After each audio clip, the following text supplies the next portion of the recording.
Hey guys, Amanda here, Masters in Marriage and Family Therapy.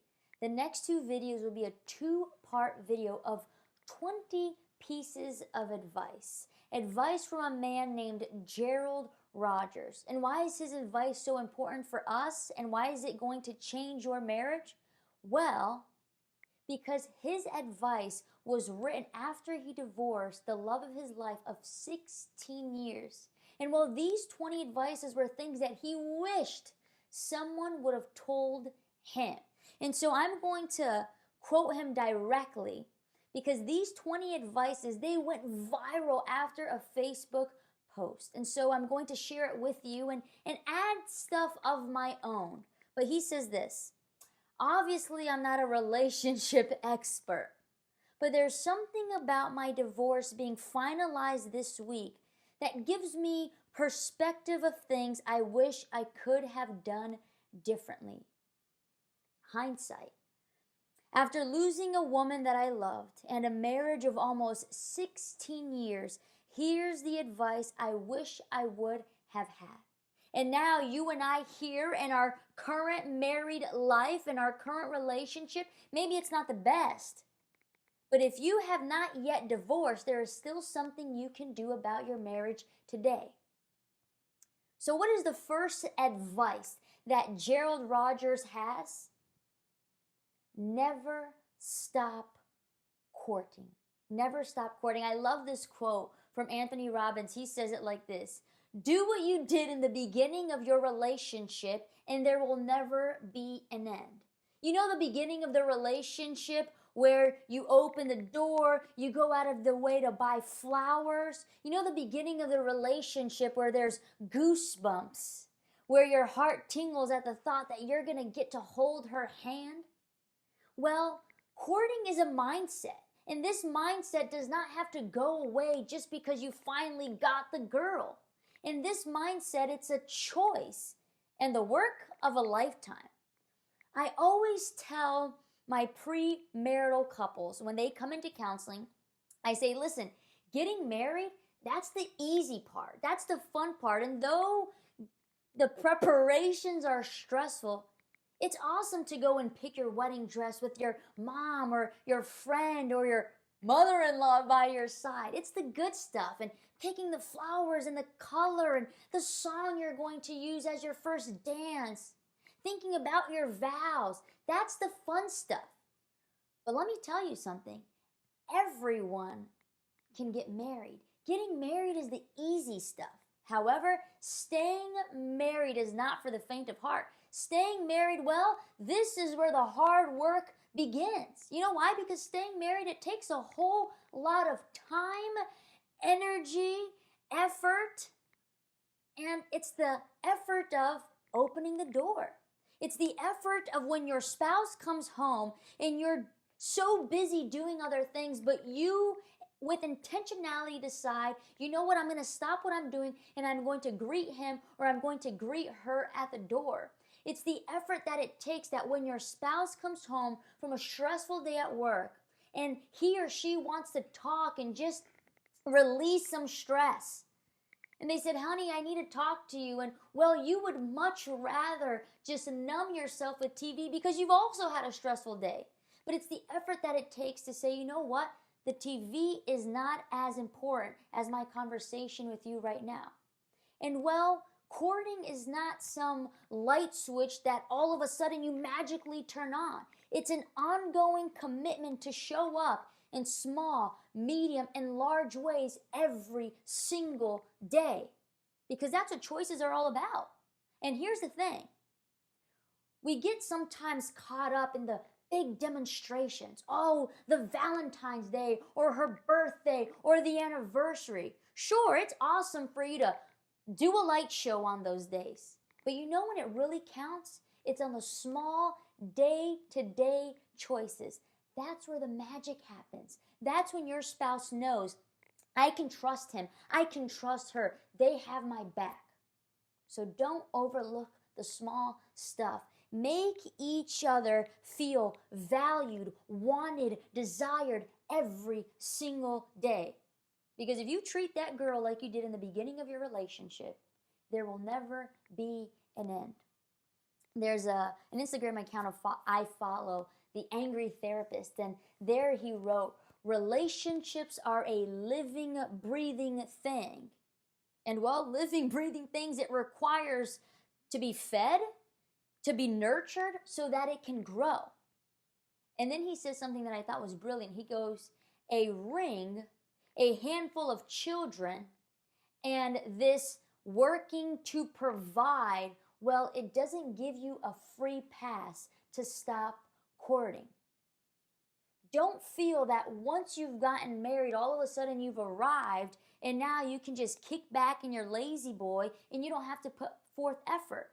Never stop courting is the first advice. All right, here's the second one. Protect your heart. Protect your heart. Open your Bible if you have it to Proverbs 4. Proverbs 4, verse 23. Proverbs 4, verse 23. Look here at what it says. Keep your heart with all diligence, for out of it spring the issues of life. Other versions will say, guard your heart, or above all, protect your heart, for out of it flows the well springs or the springs of life.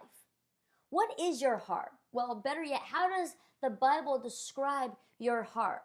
Your heart is a composition of your soul. It is your mind, your emotion, your will, and your conscience. So when you hear protect your heart, I want you to understand that you're protecting everything that makes up you. These feelings, the affections, the emotions, your choices, your conscience, everything. And this word here that is used is mishmar. I'm probably completely obliterating that word. It's a Jewish word, and it means the act of guarding someone very closely. Almost like a prison guard would protect a prisoner. But that phrase, it intensifies when the Bible adds, with all diligence, protect your heart with all diligence. Or another version, guard your heart above all things. The author of Proverbs wants you to understand that not only are you going to protect your heart closely, but it's like, and then that phrase is repeated, I want you to do it times 10, times 20, times 30. I need you to understand how serious it is to guard your heart. And so this verse means above anything else, I need you to guard your heart. This command is intensified. And why is that? Well, because from your heart flows the well springs of life. From your heart flows your choices. And when you protect your heart, you need to be ever so careful about who you are going to allow inside your heart. Who you're going to spend time with. Who are you going to show forth effort toward? Who are you going to spend your money with? Who are you going to allow in your space that takes up your heart? And so there are two ways that I have found to help me protect my heart, right? We will all have our temptations. We all have our faults. We all have our sins that we're trying to overcome. And so for me, I found that the two best ways to protect my heart is, number one, pray for God to reveal himself to you. Because guess what? He will. Go now to Exodus. Go to Exodus chapter 33. It's one of my favorite stories because it really shows us that God truly is willing and wanting and desiring to reveal himself to us. And you will see that knowing God, knowing his character, will help you protect your heart. So Exodus 33, we're going to pick it up in verse 17. So the Lord said to Moses, I will also do this thing that you have spoken, for you have found grace in my sight, and I know you by name. So what God is saying here to Moses is, hey, I'm going to do the thing which you asked me to do, which is what? Moses asked him, hey, can I see you? Can I get to know you? Can you show up in my life? And God says, I'm going to show you this thing that you have asked. And check this out. Verse 18, and he said, please show me your glory. This is the request of Moses.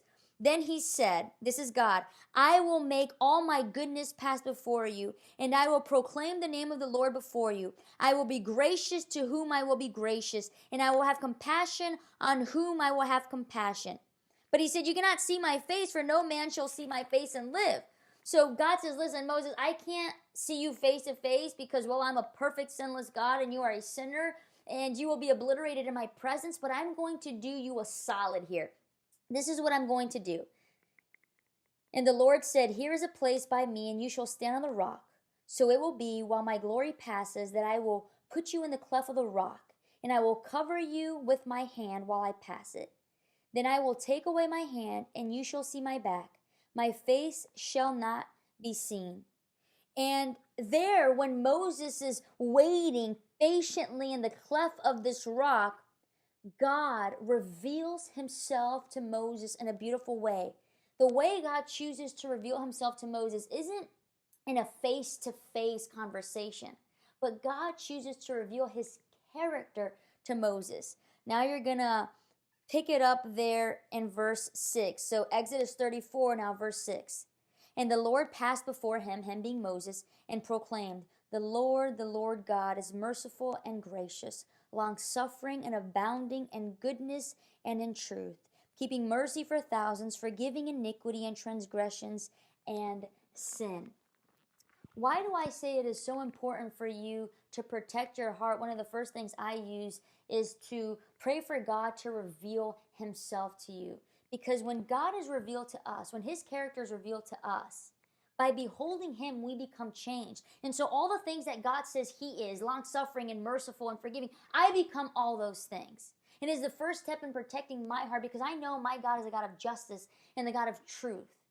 And so it helps me with putting up fortresses around my heart and making sure I'm allowing the right person in. I don't know if you've watched our video on intimacy, where I talk about physical and emotional intimacy. Well, when you are protecting your heart, you are choosing that you are only going to be intimate physically with your spouse and emotionally with your spouse. And that's what God revealing himself to you is all about, so that you can prioritize the positions of your heart and know who should find room and space in there. What is the next thing? Well, the next thing, in order for you to protect your heart, is to pray that God would change your heart. Pray that God would change your heart. You see, sometimes our values and our principles and our preferences, they're all sort of mixed up. They're upside down. So when we say, hey, Lord, I want you to change my heart, we are allowing him to come and help us protect our heart. And when we take these two steps in prayer, say, Lord, reveal yourself to me. And Lord, I ask that you would change my heart. We have just put up fortresses around our heart that says, God, may my heart be the place where primarily you reside. And second, where my wife or my spouse will reside. I had a couple who was going through a hard time in their marriage. There were a lot of things that weren't right in the marriage. But the husband said it perfectly. He said it like this, Amanda, I did not protect my heart. And I said, that's interesting that you use those three words. Amanda, I did not protect my heart. What do you mean by that? And he said, I allowed someone room in my heart, and this person should have never resided in my heart. This was a place only for my God and for my wife. And I have allowed this third person into my heart, and now it is affecting my marriage. And I thought, he got it. He has it. He gets it. Do not allow for another person besides your spouse to take residence in your heart. So protect your heart. Protect your emotions, your mind, your soul, your conscience. Protect your heart. Here's the third one. And I love this one. Fall in love over and over and over again. You see, a man named Daniel Gilbert, he's a professor at Harvard, he says that human beings are a work in progress, that mistakenly think they're finished. Like somehow there's some finish line that we're going to arrive at. But there is no such finish line. We will be developing, we will be growing, we will be changing every single day. You know why? Because the choices you make today will make a different person tomorrow. So I am tomorrow the person that I chose to be today. Does that make sense? The person that I look at in the mirror every morning is the person that I have created with the choices that I have made throughout my life. So if I want to change the person I am, it begins with a thought. And so why, okay, Amanda, what does this have to do with falling in love over and over and over again? Well, this same professor, right, Professor Gilbert, he conducted research. And in this research with his colleagues that he completed in 2013, he got subjects ranging from ages 18 to about 68, and they reported changing much more over a decade than they expected to. They thought, you know what? I am so different than the person I was in my 20s or my 30s or my 40s. And that's exactly it. People who are married for a very long time often say that they have had 3 marriages. It's just all been with the same exact person.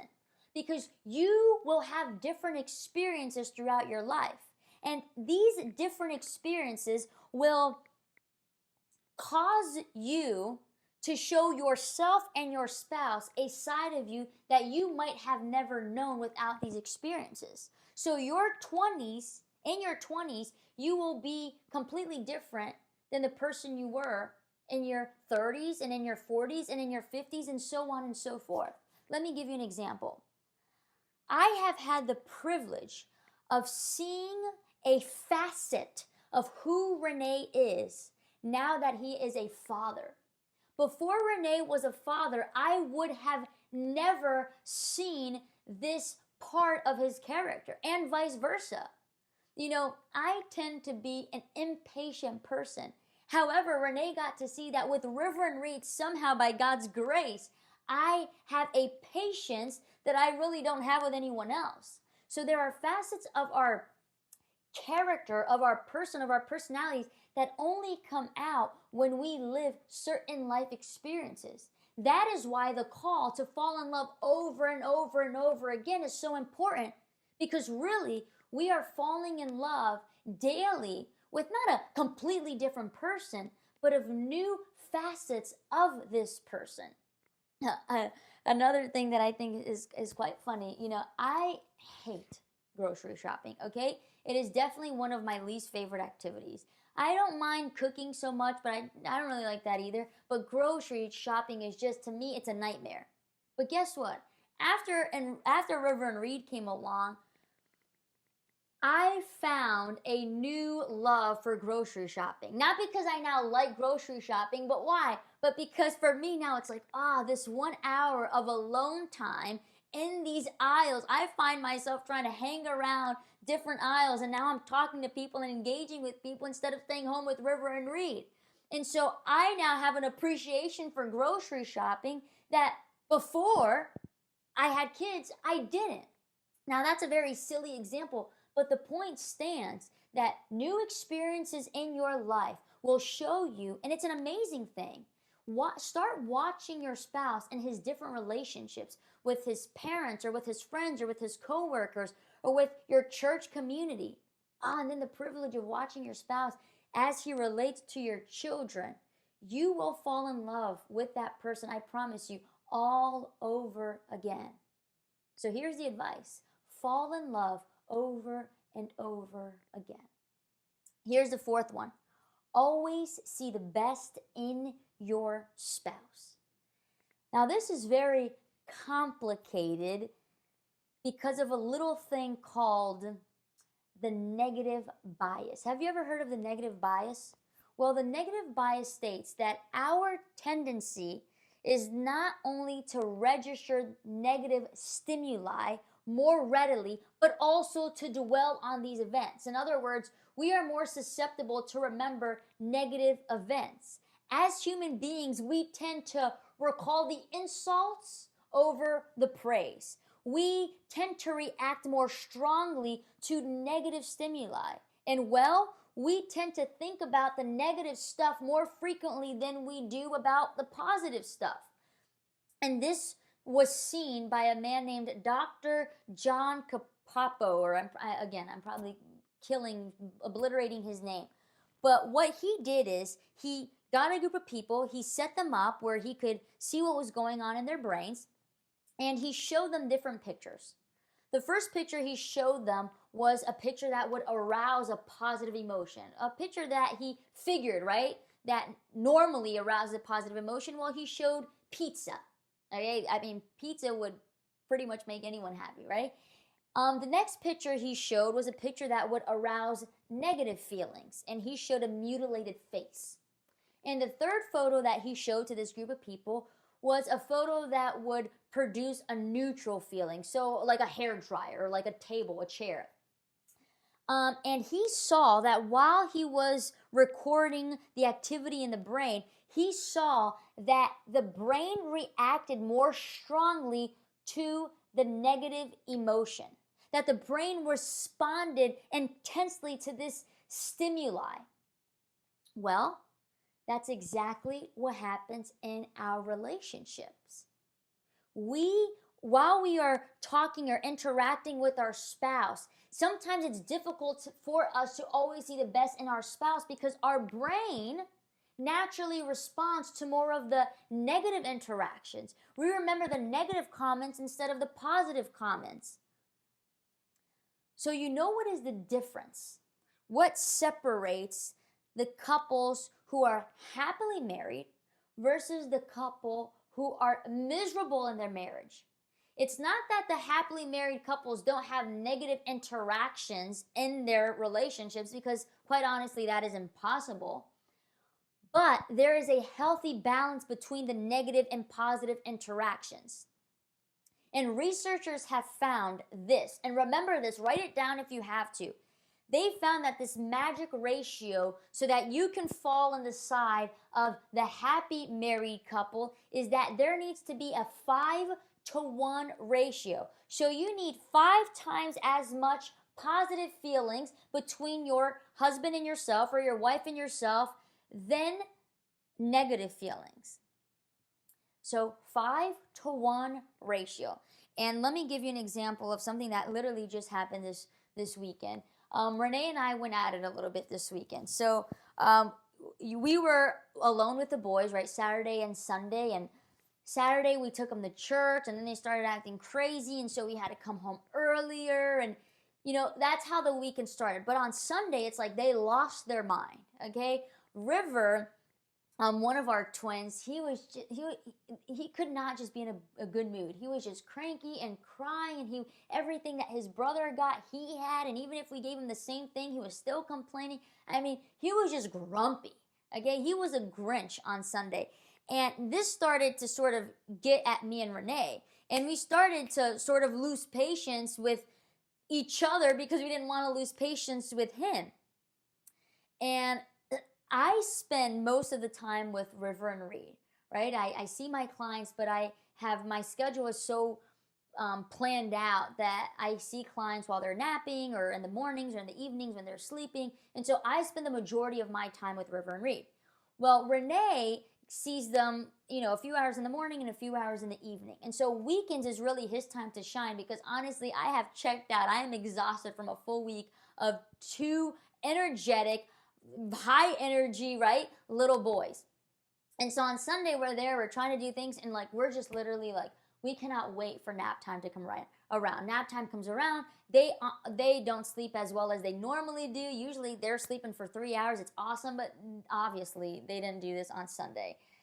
And so They wake up, we're trying to entertain them, we're trying to find some activity for them to do, and Renee's like, let's just put them to sleep again, I was like, they literally just woke up, Renee, what do you mean you're going to put them to sleep again? And so at some point we said, you know what, let's go put them to sleep. But I said, listen, they're not going to go to sleep. We might have 30 minutes of sanity while they drink some milk, but they're not going to go to sleep. Well, I'm going up the stairs, and Renee's coming down the stairs, and he's like, I'm going to go cut the grass.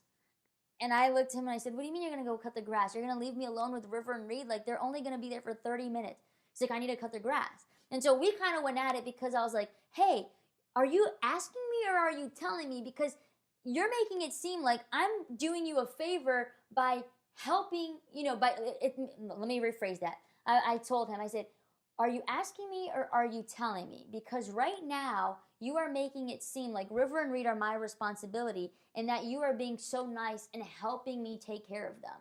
I said, what in the world, Renee? And so we went at it. We got upset. It's like, oh, I won't cut the grass then. And sure enough, less than 30 minutes, River and Reed are crying again. We grabbed them. And, we're outside. He's doing something, and I asked him to do something else. I said, you never do what I ask you to do. You only do what you want to do. And here you are outside doing this when you didn't even need to do it. I've been asking you to do something inside the house. And so, there was a whole lot of negative conversation going back and forth. So, yeah, happy couples do argue. And so the night came down. We were just thankful that 6 o'clock came around. We could not, put River and Reed to sleep fast enough. And we said, listen, right now, I'm just so tired. I can't even entertain this conversation. He's like, same. We cannot even talk about this right now. And so he goes to work the next day. I'm once again with River and Reed. And he posts a little message on Instagram. And this message, and summary was something along the lines of, I don't know how my wife does it.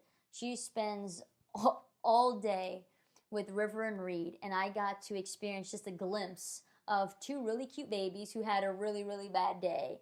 And I don't know how she does it with the cooking and, with her clients, and I'm just very grateful. She's my superhero. I love her.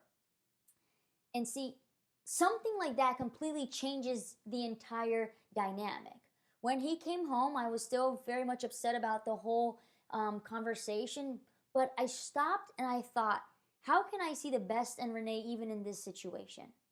Even though it felt like he wasn't helping me out, even though I told him, I said, you're acting like a spoiled brat. You're acting like, I'm with them all week and you can't even stay with them for a few hours. I told him, you can't even stay with them for a little bit and you're already freaking out. I said, are you kidding me, Renee? Come on. I always try to do so much and you're not being grateful.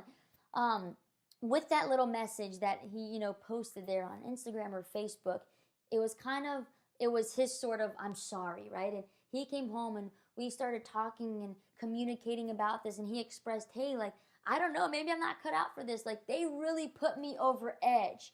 And we then started to have more positive interactions. We were well over our 5-to-1 ratio. And I started to remind myself, remember, always see the best in your spouse. And I thought, hey, I didn't thank you that on Saturday you said, hey, go take a nap and you stayed with the boys. Because again, because of our negative bias, I was just, thinking about all of the ways that he wasn't being helpful on Sunday and that he didn't show up, and I was upset and I thought he was being like a spoiled brat and he thought the boys were more my responsibility than his responsibility. And I had all of these things that I was thinking about, but really I had also all of these positive things that I was overlooking.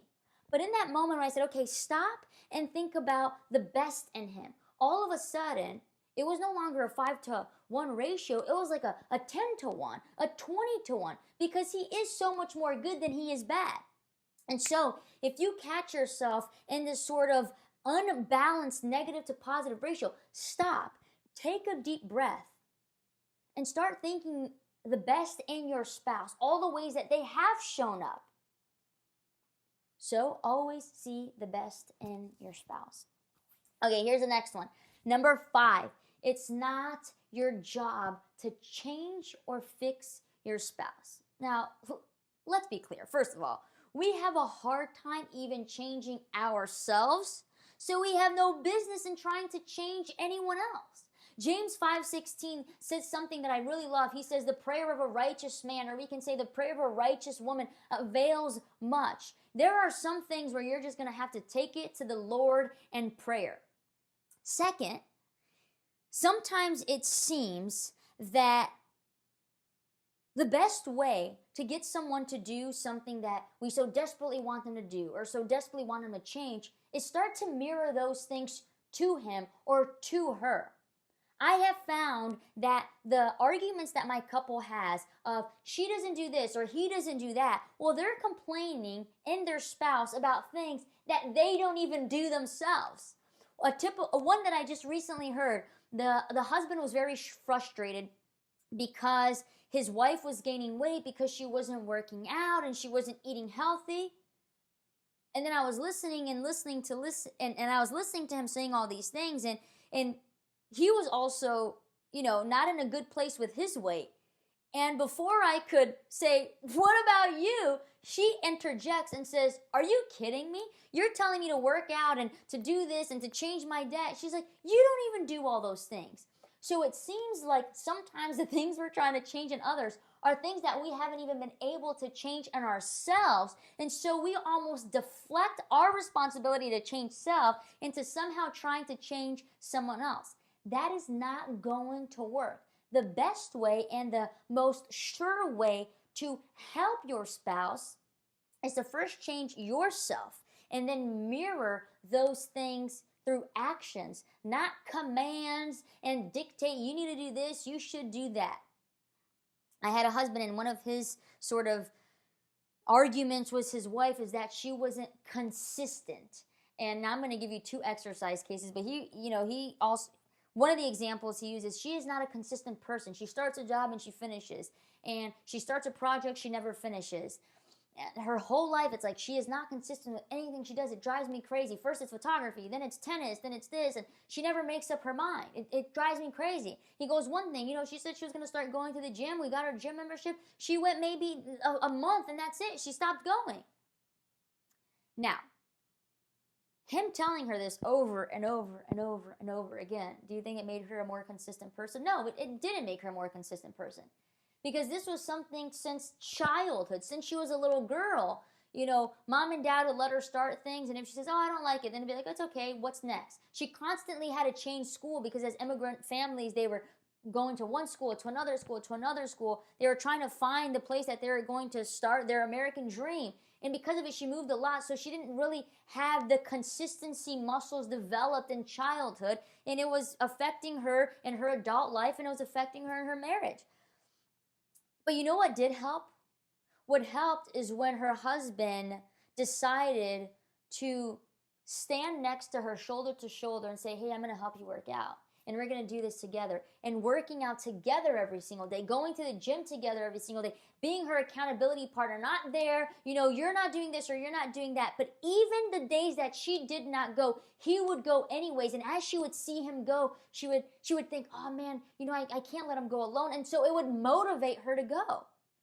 So it's not your job to change or fix your spouse. It's your job to change and fix yourself. But if there's something that your spouse is doing that it's hurting you, because it's negative for her health or for her mental health or for his health or for his mental health, start to mirror the correct behavior and do it like a teamwork. I want to read you this quote from a woman I really like, an author I really like. Her name is Ellen White, and she says this: when the character is formed, the habits fixed, and the mental and moral faculties have become firm, it is most difficult to unlearn the wrong habit. And this is true for all of us. How many habits do you and I have that we vow, that we promise that we're never going to commit that bad habit again? But our promises are like ropes of sand. We promise, only to find ourselves right back into that bad habit. Since we know that that is the case, we need to be 2 things. We need to be patient and we need to be helpful. So remember, it is not your job to change or fix your spouse. It's your job to change and fix yourself. All right, what's the next one? Number 6, take full accountability. Take full accountability of you, of your emotions, of your reactions or lack of actions.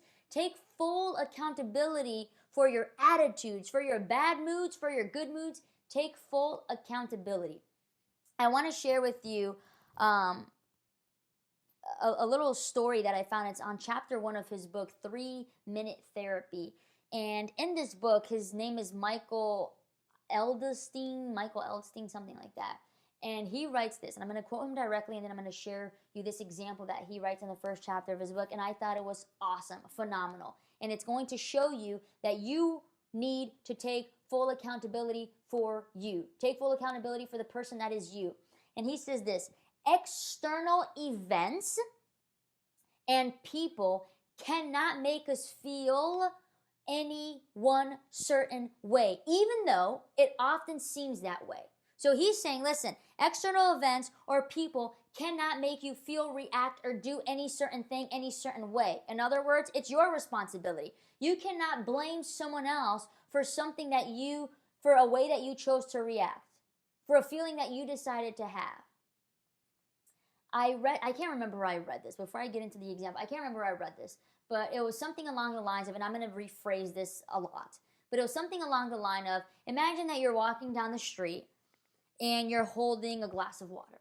And someone, because they're not paying attention, they bump you shoulder to shoulder, and what is going to spill out of your cup? Well, water, because I just told you were holding a cup of water. So that cup of water is going to come out, right? Well, if you were holding coffee, coffee would come out. If you're holding tea, tea would come out. You get the point. Whatever it is that you were holding in that cup is what is going to come out if you were bumped. An external event bumped you, so what came out was what you were holding. Well, now let's think about it in terms of emotions. Because people always say, well, they made me act this way, or my wife gets the worst from me. We always blame external factors and people for our emotions. Well, if we take this cup and water example, we are only reacting in a way of the things that are already in us. So let's say that your wife does something and you become very impatient. The only reason that you reacted with impatience is because impatience was already in you. Because that same situation could have happened in another marriage, but that husband reacted with patience. Why? Because patience was inside of him. So we don't get to blame external factors or our wives or our husband for us acting a certain way. We must take full accountability of ourselves. And so the example that he gives there in the first chapter of his book, he says this. He goes, imagine that there's 100 passengers in an airplane, and everyone in this plane is instructed to jump, right? They strap on a parachute. They said, everyone jump. Now look at what he says. He goes, if a physical situation alone could cause emotions, then all the 100 people would feel the same way. However, but we know obviously that those who regard skydiving positively are going to have a reaction far more different from those who are scared of skydiving.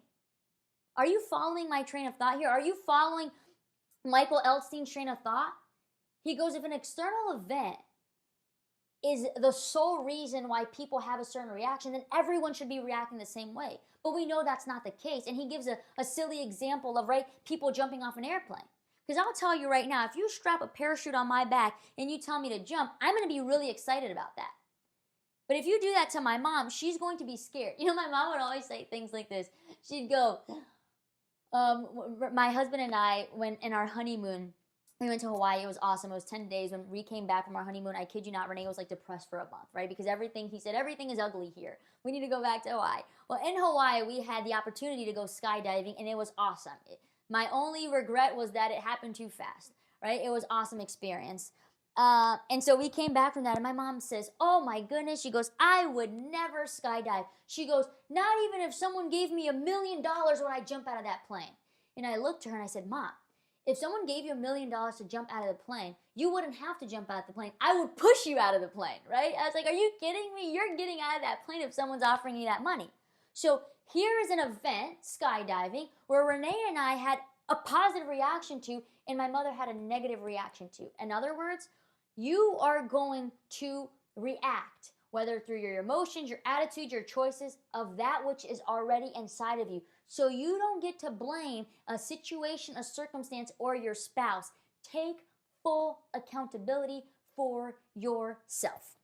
Okay, the next one, number seven. Never blame your spouse if you, and this is going to kind of go parallel, I guess, with what we just talked about, taking full accountability. Never blame your spouse if you, but I want to add a little bit more detail to this by saying this. The key word here is you. So now that you've already decided that you're going to take accountability for yourself, you know that you cannot blame your spouse for something that you have committed. Remember, guys, we're talking here about 20 in total, but we're only covering the first 10 here. 20 advice in total, 10 now, that this man, Gerald Rogers, who got a divorce after 16 years, said, I wish someone would have told me this. And really, he gives this advice. He's talking specifically to men, but I think this advice works for men and women alike. So let's not have to go through this same experience in order to learn. Let's learn from his experience. Let's apply it to our marriages so we don't have to get a divorce. So never blame your spouse if you... Now that you're going to take accountability, as I said, you're not going to do this. But we need to keep in mind that sometimes we blame our spouse for something because we are deflecting. What do I mean by that? A lot of us are walking around with unresolved issues. And these unresolved issues have triggers that maybe we don't even know what they are. But sometimes our spouse might say something and it might trigger us, and then we react a certain way. Remember, not because they did something, but because what? That was already inside of us, right? This unresolved issue or unresolved trauma, etc. Which is why we need to spend a little bit of time with ourselves. But anyway, sometimes what I have seen in my couples is that unresolved issues typically have a trigger, and these triggers cause blame to go back and forth. And it's just a blame game. Oh, I did this because of you did this, or because you were impatient, or because you're not caring, because we're not having sex, whatever, you name it. Spouses are constantly blaming each other for something that they themselves have committed. Now, the best way in which to not blame another for the actions that you have committed is, number one, be honest with yourself. So if you need to do therapy, which I always say we need two things in this life, Jesus and therapy. If you need to do therapy to resolve some unresolved issues in your childhood or in stresses of your work, don't bring that stuff at home. Don't allow for unresolved childhood issues to now poorly affect your relationship. So get honest with yourself. Look yourself in the mirror and say, hey, the reason I reacted this way, I'm not going to blame you, right? I'm not going to blame my spouse, but why did I react this way? Why was I triggered in this way? Start being honest with yourself. And then number two, act on situations, don't react. What do I mean by that? Act on situations, don't react. Remember the story found in Genesis 3. There we know Adam and Eve, right? They're the first people created by God. The first marriage there happened between Adam and Eve. And Eve eats of the forbidden fruit. And Eve then grabs that forbidden fruit, offers to Adam. Adam also eats. Well, when God comes after them, and he says, hey, what'd you guys do? And so then the blame game starts. Eve says, Adam, the woman you created gave it to me. And then Eve says, the serpent you created, it gave it to me. No one is taking responsibility. So when I say act on the situation, don't react, in that moment when Adam blamed Eve, Eve could have reacted in the sense of what he said was not going to make her act any differently. She was going to react and taking responsibility for her part in the situation, and everyone is blaming another besides themselves. And finally, number three, the best way to not blame another is offer yourself forgiveness. See this as an opportunity of growth. If you have a poor reaction to an event, forgive yourself, figure out why this happened, and use it to grow. Use it to become better. Use it to better your relationship. Use it to better yourself so that something like this doesn't happen again. So 7, never blame your spouse if you, the key word there is you, if you are you, then it's your responsibility, okay? We have 3 more here. Number 8, allow your woman to just be. Okay, I like this one. Allow your woman to just be. You men tend to be Bob the Builder. Okay? You guys just want to fix things. If she has a problem, you want to go there and fix it. Not every problem needs your fixing. Most problems just need you to listen. Okay? And I had lost time, countless times, where women have come here with their husband and says, he's constantly trying to tell me what to do. He's constantly trying to give me advice of which I did not ask for. I don't want his advice. Listen to me carefully. Don't try to problem solve before you fully understand why your wife is upset. As soon as she starts opening your mouth, you say, well, I would do this, or you should do this. You were wrong because there's no reason for you to be upset. Are you kidding me? This is easily resolved. She did not ask for your advice. Now, Dr. John Gottman, he says it like this. He said that in his research, he discovered that problem solving or giving your partner advice before understanding their feeling or perspective is counterproductive and actually interferes with reaching a solution, a resolution to the problem. So I'm, speaking directly to men here because men typically are the fixers of problems, but women can do it too. I'm generally speaking, it's the men because this is what women seem to complain a lot about. But often, most wives have expressed to me or will say just this. Just the other day, I heard it like this. Amanda, I don't want him to fix anything. I just want to be able to complain. I just want to be able to mope and have my husband there just holding me and trying to understand and saying, don't worry, we'll get this together. Now, if she asks for advice, sure, give it. But I'm telling you, it is often the case where she does not want your advice. I can't imagine how hard it is. I actually lived the other day. I remember we were sitting on the steps and I was telling Renee how sometimes I just have so much going on and I'm so stressed with taking care of the boys and running a private practice and doing these videos for you guys, which I love, but it's a lot of work. And I was just telling Renee all these stuff and he's like, and I looked at him and engineer, he just looked at me with those eyes and I said, Renee, don't you dare try to fix it right now. I don't want your advice. I don't want you to fix anything. I just want you to say, I can't imagine being you. You are the greatest thing since sliced bread. You are amazing. You're my superhero. You're awesome. How can I help you in any ways? Like, I can't imagine being you. Sometimes that's all we want to listen, a little gratitude, a little affirmation, and just let me complain and just hold me as I complain. Say, oh man, I get it, babe. Oh, it's so hard to be you, right? That's sometimes all we want. So again, allow your woman to just be. Allow her to be whatever crazy emotion that she finds herself to be in. Number 9, this is one of my favorite ones. Be silly. There needs to be humor in your relationship. Don't take yourself so seriously. Like, laugh and joke and make fun and poke fun. There will be maybe one spouse that is funnier than the other, and in this case, I think I'm much funnier than Renee. But there's one that makes the jokes, and there's one that laughs about the jokes. But let's get something clear about jokes, okay? So, for one, the Bible says that a cheerful heart is good medicine. So we need to be laughing together. We need to be making fun of things together. We need to smile more. And this is so important. So many studies were conducted, but the one that I found was pretty interesting.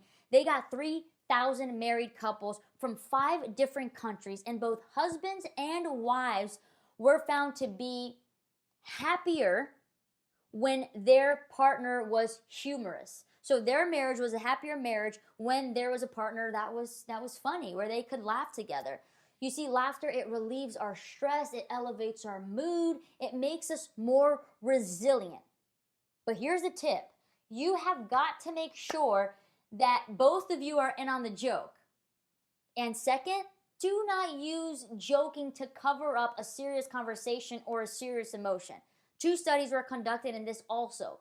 And I can't remember verbatim what the study was, but long story short, they saw that when a woman was upset and a guy tried to joke, like, the woman did not like that. She was not happy. However, when the guy was kind of stressed out and the woman joked, that he responded more favorably to that. So make sure that when you joke, you're not doing it in a hurtful way, okay? Don't do it in a hurtful way. Don't do it with sarcasm, because then some jokes aren't going to be funny. Don't do it to something that is like intimate or bringing something in the past. Like, it needs to be funny for the both of you, or it's not going to be funny for either of you. And do not use jokes when you're talking about a serious thing. We're talking about a really serious situation right now and someone is crying or someone is visibly upset and you're joking. I mean, come on. That is not appropriate in any way, shape, or form. So in the spirit of be silly and joke, I have a joke for you. And I got some teeth from Renee. I didn't get all of his teeth, but so maybe this is a good one. It said, I think I'm going to read it so I don't mess it up. This is what it says. Hold on. I'm off of the the Wi-Fi here. I'm on airplane mode, so it doesn't buzz. So I think it'll show up. Hold down. Okay, so here it goes. Look. Um, mm, this man approached a very beautiful woman in a large supermarket and said, I've lost my wife in the supermarket. I have no idea where she is. And then he asked her a question. Can I please talk to you for a few minutes? And this beautiful woman looks at this man and is like, what? Why? Why do you want to talk to me for a few minutes? He goes, because every time I talk to a beautiful woman, my wife appears out of nowhere. Okay, so I don't know if you're laughing because I can't see you, but I hope you are. I thought it was pretty good. So just be light, poke fun of each other, have a good time, and just laugh, laugh, and laugh. And the last one here, fill each other's souls every single day. Now, I've done a video about the 5 love languages. If you haven't watched it, go watch the 5 love languages. I'm going to try to say it here all off the top of my head. Maybe I'll forget one, but gifts, acts of kindness, physical touch, service, quality time. I think I got them all 5. Find out which one your spouse is, and then make sure your spouse feels loved, important, validated, and do this every single day. You know, if you fill your wife's soul by washing the dishes, if you have to dirty dishes just so that she can see you wash dishes, I mean, by all means, find out what it is that fills your wife's soul. For me, it's these really expensive chocolate that I like at Whole Foods, and every so often, Renee will come home with a little chocolate bar and kombucha. His chocolate bar kombucha, I mean, he'll have whatever he wants that day, right? Fill your spouse's soul. Find out what it is that they need, that they want, that they like, and do it every single day or at least a few times a week. I mean, come on. And now here, I'm going to give you a bonus. These are the 10 advices by Gerald Rogers. We're going to do part 2, and you need to watch part 2. Right? You're not going to watch just one part of it and not watch the other part. There's tons of good advice on the second part too. But I'm going to add this advice that you can implement today. Give compliments about one another's differences. What do I mean by that? Renee is completely different than I am. His mind just functions in a way that my mind does not. He's more mathematical, and I'm more, people and reading, and we're just completely different. And so often the things that make us different is usually the things that we complain most on each other. Oh, you're so messy, or oh, you're so this, right? We're constantly almost shaming someone else from being different than us. But really, I want you to start complimenting the differences. And this is a difference that I recently I compliment him about this all the time. But Renee, he is a planner, okay? I make fun of him that every time I want to buy something, I'm always like, hey, Renee, this is what I want to buy. And he is just, everyone knows it, the whole family, whenever they want to purchase something, the whole family will send him whatever it is they want to purchase. Whether it's a tent or hiking shoes or whatever, they send it to him because they know that he will do his due diligence and he will research. He will flip over every rock to find out the reviews and the this and the that. So 3 months later, after he's finished his research and his review, you then can buy your item. However, you probably won't even remember what it was because it took him 3 months to research it. So we poke fun of him with this all the time. However, I thoroughly appreciate it. I love it. I think it's great. And so part of his personality being the researcher, you can imagine that we go on trips. He is a planner. We have an itinerary to the T. And my brother and him are very much the same. I always say that I prayed that I would marry my brother and my father, and Renee is literally half my brother Andre and half my father Jacob. And so you can imagine that Renee and Andre get together to plan a trip. We went to California for Christmas, and my brother and Renee came up with this itinerary. I kid you not, it was like outfit of the day. The weather will be a little chilly. Wear a light jacket. And 8 o'clock, 9 o'clock. There was like everything and me and my dad, we were just laughing at this, right? Because Renee, my mom, and Andre are very much the same in this itinerary. But instead of me and my dad saying, oh, are you guys kidding me? Like, just go with the flow. Let's just enjoy it. We were like, hey, you guys are nuts, and we love you for it, and it's great, and we are going to do so much every single day. And you know what? We just followed that itinerary. They spent so much time, energy, and effort to make sure that this itinerary was beautiful, and we just followed the thing, and we had a great time. So give compliments to each other about each other's differences. All right, I'm speaking too much. I want you to go now. I want you to implement these things that you've learned today. Go give a compliment about differences. And if this video was useful to you, and I pray it has been, like, share, subscribe, send it to your friends, and I'll see you for part 2.